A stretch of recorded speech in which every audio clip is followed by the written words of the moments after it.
Thank you so much for tuning in to A Time of Inspiration.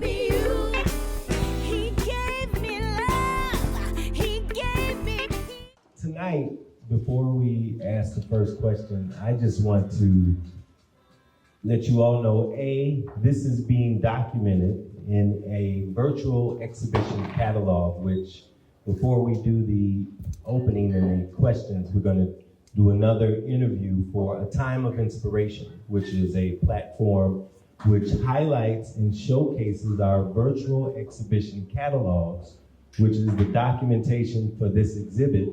And this is virtual exhibit catalog number 51. Oh, wow. Ever since COVID, when the doors closed, we started videotaping the artist interviews. We create Matterport videos so you can walk around this exhibit and see it live, virtually.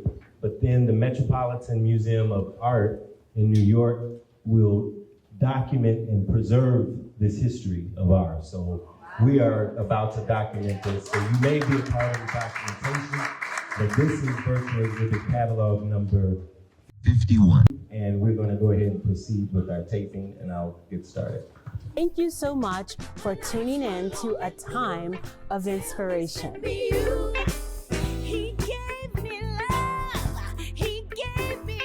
How's everybody doing tonight? Wait a minute, we're in Bronzeville. How you doing tonight, Bronzeville? I like it. Good evening and welcome. My name is Gallery Guichard, artist, curator, co-owner of Gallery Guichard, here with my amazing wife, Frances. Hello, everybody. I'm Frances Guichard, artist, collector, curator, and co-owner of Gallery Guichard. And it's so wonderful to see you all here tonight. We are very, very excited to start off this celebration with the 100th anniversary of Black History Month. So let's give a round of applause for the 100th anniversary of Black History Month. And we're kicking off that celebration with an amazing solo exhibit by Burts entitled The Fabric of Us. So let's start off by giving a big round of applause for Burts, who drove in from Washington, D.C. to be here with you. And just a little history of how we met Al. I'll let Fran tell you about that, how we got to know this amazing national treasure. Thank you. You know, there's lots of times there are programs out there that help people connect. And Andre started out as the international curator for the Bombay Sapphire Artisan Series. Does anybody remember the Bombay Sapphire? Yeah. Right.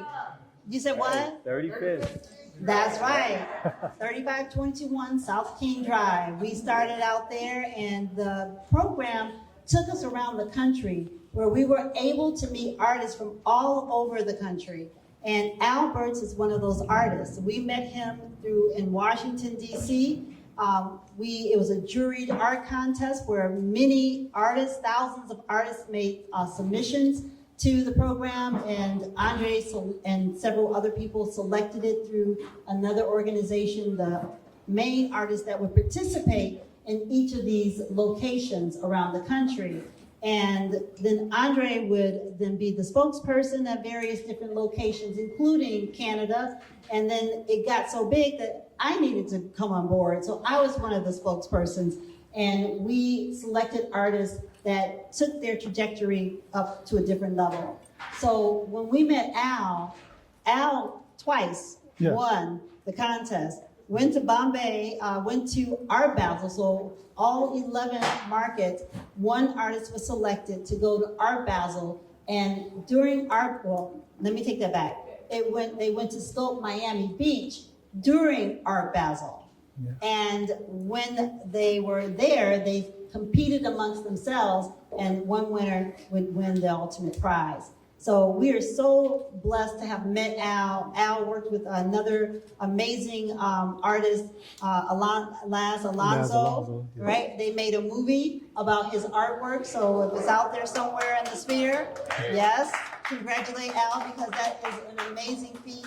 And in addition to, the marketing company was Common Ground, and we work with many people like Ronnie Jackson.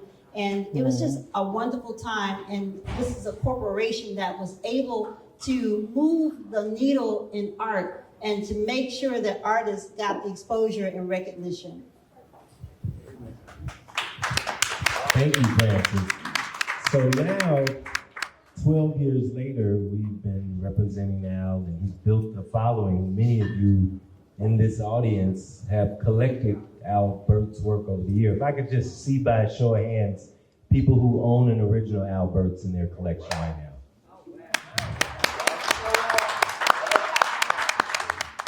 Al, how did you come up with this amazing series of collage, crayon, oil pastel, mixed media that seems to capture the essence of our culture and our community? Well, we're talking about how I came up with this style that I'm doing now. Yes. You want the story that you know, or We want the real story. Real story. Well, before I used to do ballpoint pen drawings, and that's my love. That's my first love, ballpoint pen drawings. And I won competitions. Everyone knew me by the ballpoint pen drawings. And I think we was doing an exhibition in Washington, D.C. And this exhibition, I was having a rough one that day. I think I maybe sold one piece. And a gentleman came by. He had a motorcycle. He bought like 3 or 4 pieces. Started talking about his house. And he looked at me. He said, your work, your skill level is on point. He said, but you got to get up to date. You got to get young. You got to get, I was hot. I was hot. I remember. I do remember. So going home, I told my wife what he told me, and she said, I'm glad somebody finally told you. So what happened was when I went home, I started going back to my roots of fashion illustration and the colors and the fabric and the texture and the elements of design, and went into the lab and came out with it. And by the time we came back to DC, I said, I got something for him this time. You did. Don't you know he didn't show up? But it took off, and I started gaining more and gaining more and gaining more interest and gaining more, more experience and knowledge on what I was doing. So it wasn't just putting the fabric on there, it's how to put the fabric on there, what to put on there before you put the fabric on there, and what to put on there after you put the fabric on there. So it could be the archival. And meaning archival, it could be museum ready, not just gallery ready, not just your wall ready. Your collection will last for 100 years, and it could go to a museum also. Nice.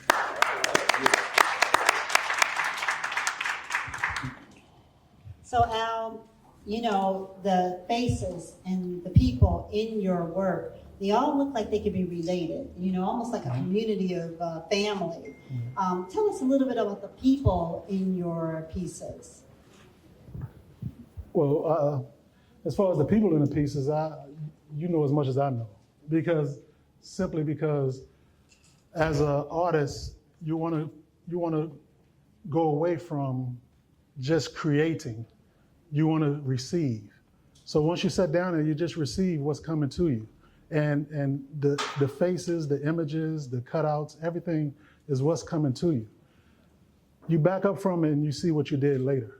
But when you're in that studio and when you're doing your work, you have to just do the work that God have you to do. You have to be his tool. And you lean it up against the wall, you go to the next one. Then once everything's over with, you start looking at the individual work and it starts telling you what it actually is, what you created it for. Then you have an exhibition like this, and then you have people coming up to you and telling you what this piece is, and they're actually teaching you what the piece is. So you're working outside of yourself, and that's what art is all about. You stop trying to control it and let it use you. Nice. Which comes first, the face or the outfit? Depend on where I'm at. You know, sometimes I can draw a face and have a face done already without an outfit. And later on, we could be driving, my wife and I, and everything will start coming to me. Or sometimes I can, most people don't know, I see the actor Domingo, and it seems like every photo shoot he does, it's like he's talking to me personally. So once I see it, I'm like, oh wow, I like that, but I don't like them colors, or I don't like that pattern. But the way he do his photo shoot and the way he moves and the way his fabric flow, he's talking directly to me. So I want to go to the title of the show, The Fabric of Us. Mm-hmm. Tell us a little bit about the title, what it means, and I love these amazing fabrics and how they are, they complement each other, and sometimes they don't complement each other, but they all seem to fit. Right. Well, the fabric of us is a show talking about the fabric of our community, fabric of our belief, and it speaks to our identity, our underlying identity as a community. And no matter what walk of life you come from, no matter how much money you have, what education you have, or lack of education you have, that fabric is there, especially for the Black community. Yeah. You know, so it doesn't matter if you've never had pig feet, you know, but you got a great grandmother that had, or you was raised that way, or even if someone says something like that, you know exactly what they're talking about. So that's the fabric of our community, and that fabric is what we're layered in. And being layered in that fabric, it's hard for anyone to get a straw to break our community's back. And if they had that straw, they would use it, actually. But they don't have it because that's what our fabric is. Thank you. So we know there's always a story behind every painting, and there's so many stories here. But the last painting to sell tonight was that beautiful painting right in the middle there. Can you tell us the title, medium, and the synopsis behind that beautiful painting? And by the way, that's number 13 on opening night. So let's make sure we give Al Burts a big round of applause. The title of that piece is called Be Me, hashtag patchwork. Patchwork is the actual technique I use for it. It's antique paper, artist paper, and also fabric in the Nairobi fabric that I use on the bottom of it. And that piece is just be me, no matter what you see. I'm unapologetic. You're gonna see me as unapologetic, and I'm gonna be who I am. And the patchwork stands for everything that came with her in life. It came together, and that's what builds who she is. You're awesome. So there are two pieces that I think go together. It's one's on this side of the wall and the one's on the other side of that wall. But the fabric all seems to kind of come together. And together, it looks like, husband, wife, or girlfriend, boyfriend, or good friends. Yeah. It just seems like it goes together. Tell us a little bit about those two. Well, that's pretty easy. I did them the same day, and I bought all the fabric the same day. No, but one is entitled The Dude, from Quincy Jones, and the other one is his mate, actually, and they're rising above whatever is in their way. So those pieces are the pieces that I do when I paint the background and I don't put fabric in the background. Those are pieces I do that I want to be colorful, but I want to be strong also in the image also. Very strong. I have one more that I would love for you to share with the audience. It's another one where it is collage, fabric collage, but it's more painting. Mm-hmm. And it's the painting over on the east wall, and I believe it's locked, but I know it has something to do with the Bible. Yeah. Yeah, that piece is entitled Unencumbered. That's Lot and his wife. And that piece is everyone knows, well, most people know the story. And I just went back to the Bible stories of when I first heard it and what I saw when I heard it. And I didn't have to put Sodom and Gomorrah in it. I didn't have to put the city, because I look at the viewer as the viewer is smarter than what everyone think he is. We don't have to spoon feed the viewer. And that piece is actually about human nature, about who we are, as far as leave the past in the past, continue on. You know, when you turn back, you're stuck there. You're stuck there in the past. And as a husband, brokenhearted, he has to continue on, unencumbered. You know. Oh, that's awesome. And I love how you have the messages in your stories and the titles of your pieces that really help and resonate with people. But not only resonate with people, but help people through their mental issues and things that are going on in their lives. There's a piece there with the boxer. Can you tell us about that one with the pink gloves? Yeah, that's entitled Pink Gloves. That's a boxer of a young girl. A portrait of a young girl, and she's not grown. You don't see the breast or anything sticking out, but she's a young girl. She has the goggles on her head. Those goggles are made to be seers, sort of like the steampunk era when you put the goggles on. But those goggles, when I put goggles on the images, those are seers, sort of like my halo for and. The seer can see things we can't see. She sees something past what you can actually see. And that's what she has on her goggles. She has her pink gloves on, and she has her gloves in a stance of protecting her body and protecting her chin. She's not even in a stance of attacking. It's protecting herself from the world. Oh, I love it. So this is the part of the Artist Talk where we ask you to ask questions.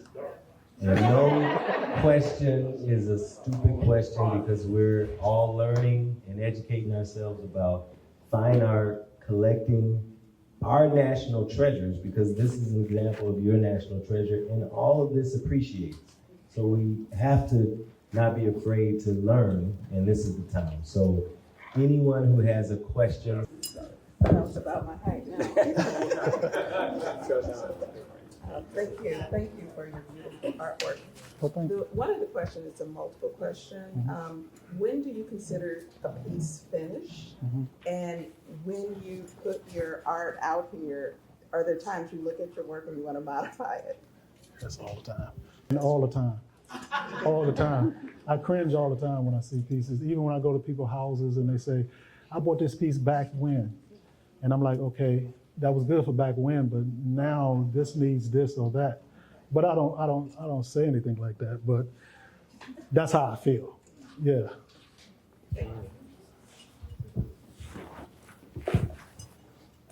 I asked the Guichards, could I be a tour guide and attempt to interest people in acquiring these? Let me break a taboo. How do you get these in layaway for people in fixed income like me? Well, I'll answer that. It's just like Woolworths, no interest. So we do payment plans, and it's actually a lot of people see these amazing art collections and they think everybody purchased the art outright. Most collectors pay over time, and that's just something that's acceptable. Next question. Amen. That was good. Hey, the Queenie. Hey, that's her name. First of all, this is beautiful. This is my first time here. And Black Love is in the building, so everyone get themselves a big thank you. We're art. And I say that from my heart. I went to Ghana and saw something of this nature. Actually, one of the brothers over there, Lenny, from Good Times, the dude over here to the right back. Yeah, I think he's from Ghana, but no, seriously. And then the pimp back there, yeah, with the Go ahead. yeah. So I mean, I felt at home because I'm from Inglewood, and I wasn't a whore, but the pimp was in the Inglewood area. But I want to say this to you: your ancestors are proud of you. Yes. Yes. And I say it from my heart. I am a school teacher. I've been teaching. I won't say how many, say nobody's business how long I've been teaching as a certified teacher. But seriously, I'm 58 years young this year and just made it February the 6th. And I did a relationship forum looking for hope in the Black community. That's all I wanted was an understanding because I didn't understand our connections. And I'm looking at your paintings and it has nothing but, she said, unity, togetherness, connection, Black love. It's just amazing. And I have one quick question. And please say someone from Ghana because so it can connect with all the stuff I just said so we can listen. Who inspired you? That's a great question. So the question is, who inspired me? As far as being an artist, Charles White. Charles White is my inspiration from beginning to end. I got distracted. Go ahead. What you say? No, I said Charles White's my inspiration from beginning to end. I do have a mom that was an artist and a dad that's an artist also. But once I saw the exhibition with Charles White when I was 13, it changed everything for me. Job well done. Thank you. You were telling about the The Gallery Guichard? Gallery Yeah, the Guichard. Gallery Guichard people, that's where my people are from. Yeah, so that's where the inspiration for the Gallery Guichard pieces also. They look like my brothers and sisters. Exactly. Any other questions? Let's go. This is like a question and a statement. So when I walked into the gallery and I saw the pieces, it reminded me of my grandmother's quilts. I'm from the South, and she had these heavy quilts. If y'all from the South and have a grandma, y'all know. Yes. They put them on you, you feel like you're smothering. But and when you were picking your pieces, did you think about your grandmothers and like did that inspire you also? Because the pieces are just, they're beautiful, but they also tell a story like the blankets did, when our grandmothers made them and passed them on to us.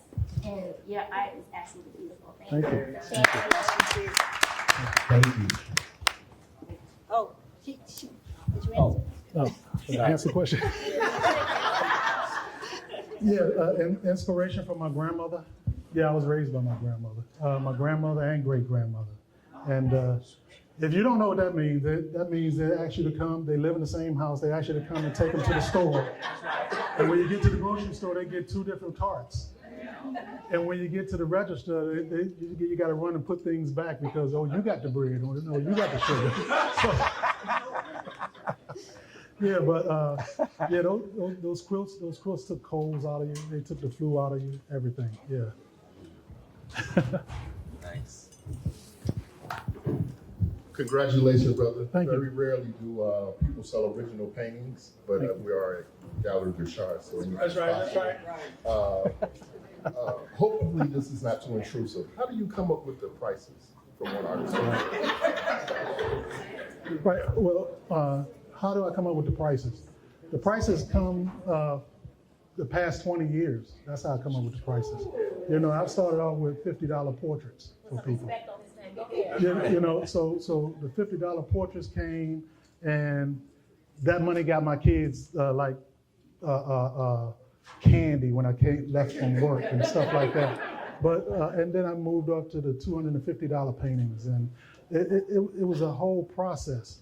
And once I got to a certain point of raising what I did, and as far as the medium that I used and the material that I used, the price had to go up. There's nothing else I can do about it. Yeah, and even afterwards, it's still a minimum gain because the money that you make, it still goes back into more material and more supplies. Yeah. And I might just add that if you were one of those people who got the piece for $50, just think about the investment you made. And so it's important to, one, buy what you like because you live with it, but two, invest in Black artists and then be able to ride that trajectory. Make sure you support the artist and you will see an increase in your investment. And it's something you can pass down from generation to generation. Yeah, and think about passing it down from generation to generation. That's how you bring wealth to your family. That wealth doesn't go anywhere. Even during the Depression, artwork kept its power and its strength. And what happens with that wealth, it gets written down in museums and in other organizations and stuff as far as your family name, and that's your family wealth. It doesn't matter what's in your bank account. That artwork brings wealth to your family. And I'm so glad we're tag teaming on this topic because it's so important and so often not talked about in our community as it relates to collecting and at first decorating. But this art, in addition to having real wellness properties where you feel better when you live in a collection of original art. And the only way I can explain it is the process that when an artist is creating, he may be going through something. Yes. And he may be mourning or he may be venting, but you will not believe what that pain or stress relief can create. But then that end product in your home provides wellness somehow. It just balances you. So in addition to the wellness, Gallery Guichard has been here 21 years. So we have the statistics, like all the sales that for the last 12 years that Al has been selling. And I can tell you his works have tripled in value from 10 years ago when we first started representing Al. So what that means is if you saw Al as a mid-career artist, he wasn't emerging anymore, but like the stock market, you have IPOs, you have blue chip. This is a blue chip artist now. Come on, blue chip. And you can get his blue chip at a value because he creates a lot of work and he moves a lot of work. But why not be a part of history and be a part of passing on wealth and culture and invest in something that appreciates versus depreciates. Wow. So any other questions? Lots of questions.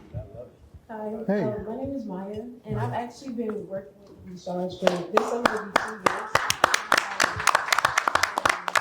My main job that I do is I photograph the artworks and I put them on the website. So last week I was photographing your collection and putting it on the website. And my favorite one that really caught my eye is the one over there of Marvin Gaye, titled "Mercy Me." Yes. I'm a college student, so I'm in college art. So I'm really inspired by a lot of Black artists, local artists, and I just really was curious onto why you chose to call it "Mercy Me." Out of all of Marvin Gaye's songs, like, was it a personal message or memory attached to it? Great question. Good question, man. That particular piece entitled "Mercy Me," I did to represent Marvin Gaye was the church windows and everything because he was fighting with demons, like most of us do, because it's sort of like the piece on the other side as far as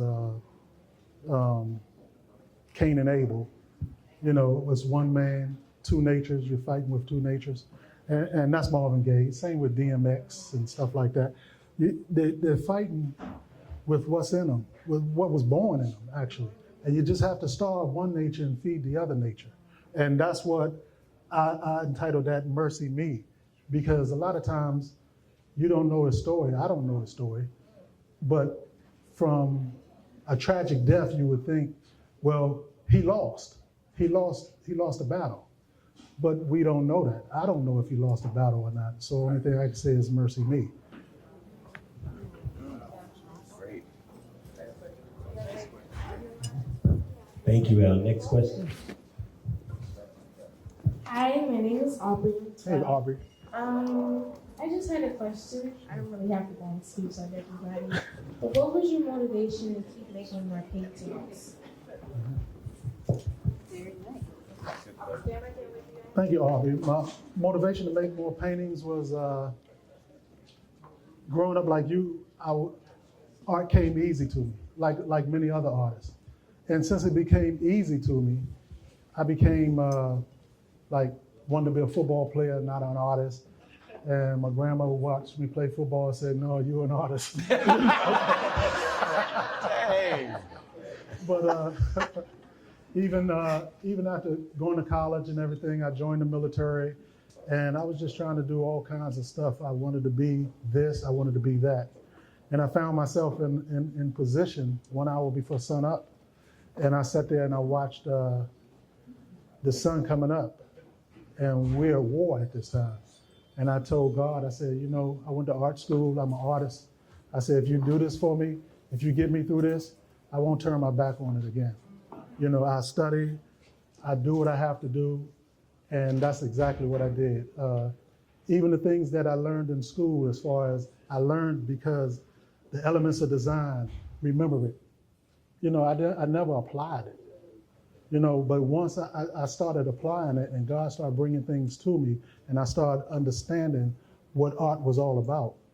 And I knew I had to start off with $50 portraits, you know, because nobody knew who I was. And I'm still learning, actually, even though I went to college. So once I did all of that, I realized what I was put here on this earth for, and I didn't want to turn my back on it ever again.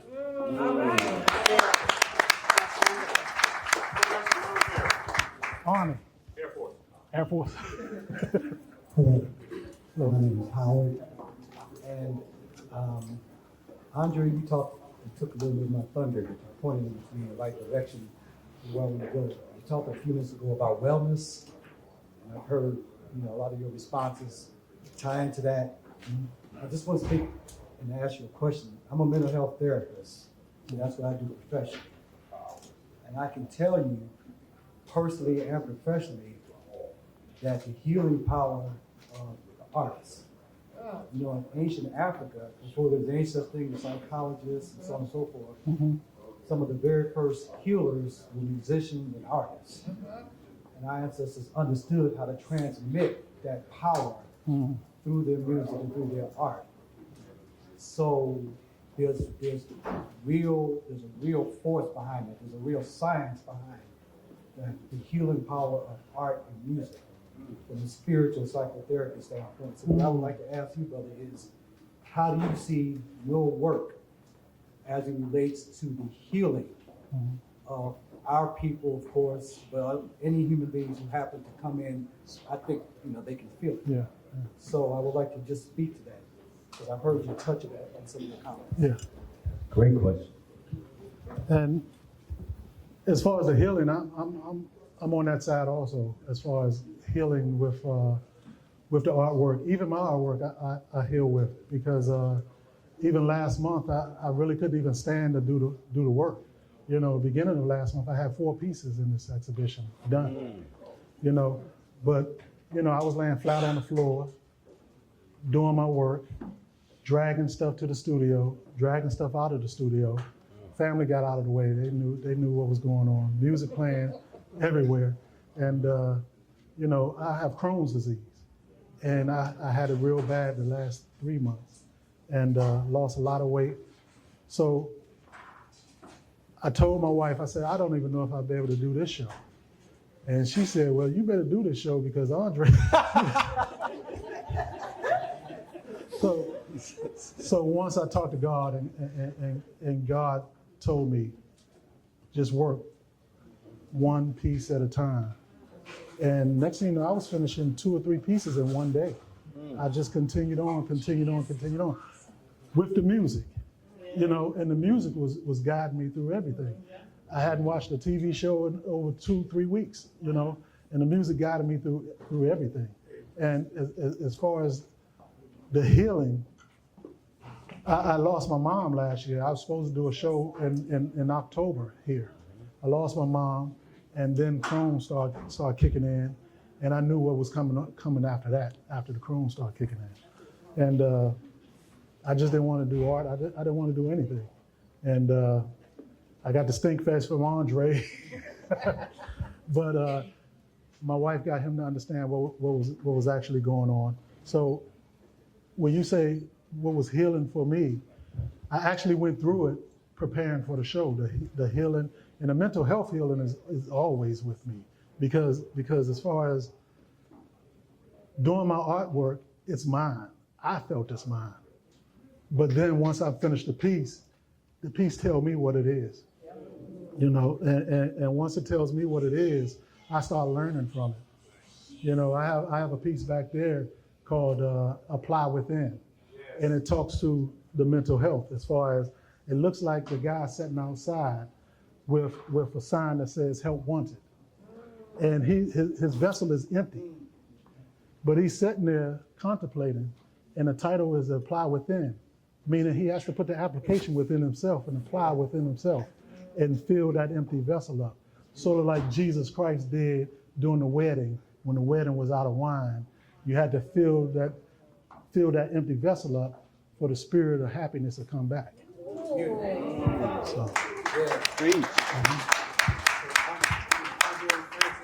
I want you all to understand that in addition to everything else, you all are providing a place for healing and wellness. And we should give you all, we should applaud you. Thank you. And I'm sorry. And we'll go to, and this is so exciting. The amount of interest and questions tonight is just so exhilarating. So thank you to all of you. We're going to go into the next question. I'm going to start out with a comment and grace to the Guichards. Thank you for having a space for this. You made it possible for I to have arrived because I have purchased a commissioned art by you. Oh, thank you. Thank you.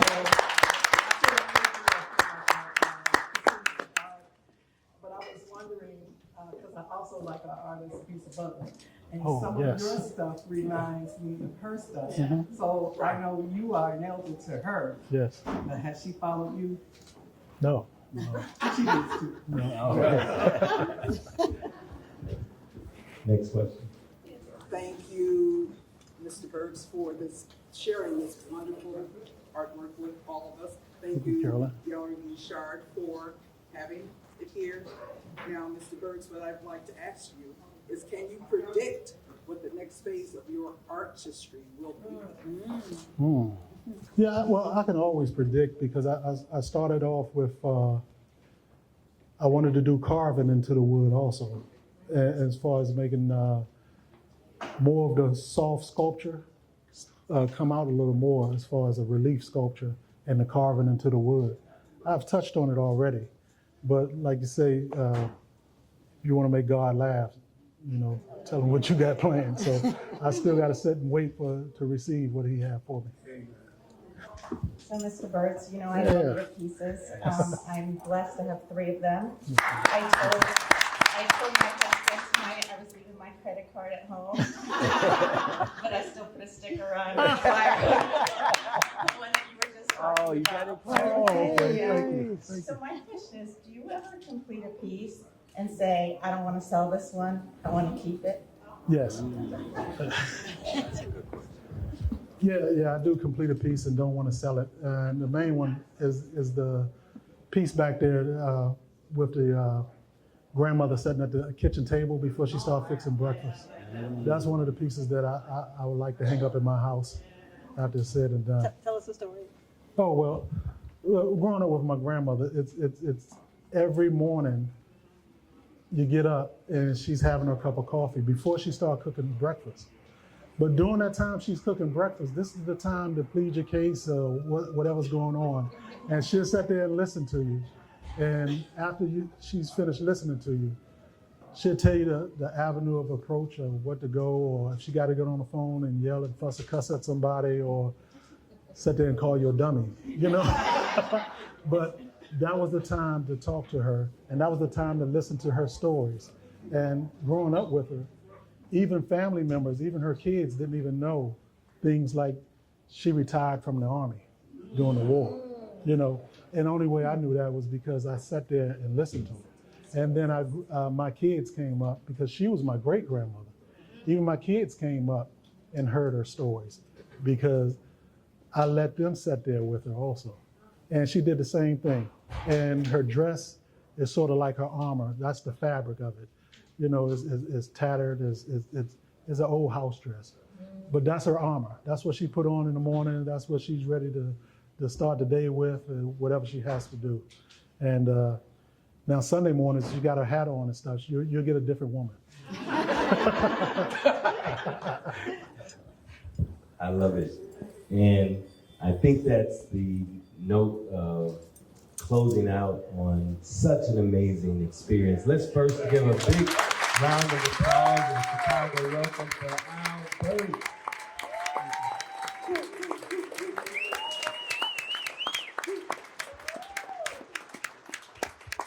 Once again, we are so happy to have had the opportunity to witness art activism in real time. I mean, you all could be somewhere else on a Friday night in Chicago, but you want to learn more about your culture, and you are not the first. This neighborhood is 80 years of art activism and art movements. The artist that inspired him is a WPA artist that we know from Chicago. And it's this that makes Chicago special, because we do it because we just think we should, but guess what? We do it because this is the fabric of us.